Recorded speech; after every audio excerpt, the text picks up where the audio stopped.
Tuan mohon kepada seluruh masyarakat Aceh khususnya umat Islam maupun non-Muslim. Ketanya-nya mulai bekam kamali popum kota Bandar Aceh tuk lorong-lorong dan rumah-rumah hanya tiba luar. Tapi bertatuka dia tengok yang dia tuk pintu rumahnya kadang-kadang melimang tanpeng. Dan le tata anak muda kampung baru ke ketinggian yang awak kampung dengan hanapeng melimang. Malah kenang duduk dalam jalan kadang-kadang kenang support. Maka lu mohon kepada pejabat-pejabat ketanya, petugas-petugas keamanan yang mulia, bila pengetahuan kepada anak ketanya dengan secara baik-baik, nasihat bergagat, bahkan dalam keadaan susah dan gelisah di kampung. Bahkan letak anak muda yang tinggal di kota Bandar Aceh kat tutup usaha, letak tukang jahit hanapeng melimang. Jangankan tukang jahit, tukir sendiri dalam keadaan dia. Bahkan orang yang mana gelom na kira-kira terdengar berita akan pemimpin pemerintah kita akan membantu masyarakat kelaparan. Maka lu mohon kepada seluruh kaum muslimin dan muslimat, kepada pedagang-dagang, juallah barang dengan maksimalnya yang kira-kira yang wajar.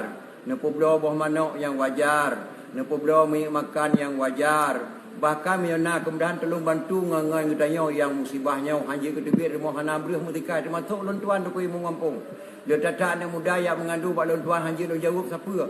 Maka lu mohon kepada pejabat-pejabat, berilah perhatian kepada anak-anak muda ketanya, karena ketanya na gaji dibaca tu apa tok ba benda. Tapi yang kata tok usahanya kau rupa jo gaji urun topah bagop hana di gereja hana peng. Maka lu mohon kepada seluruh kaum muslimin dan muslimat, ulun tuan Imong Geci Kampung Baru Kecamatan Baitur Rahman sedih ulun tuan kalen. Termasuk anak buah lu sedih hana apa lunjuk pada sepuh hana peng. Maka lu mohon kepada pejabat-pejabat yang nak kemudahan DPR tolong bantu nyo masa diberi syurga oleh Allah Subhanahu Wa Taala kepada ketanya pemimpin.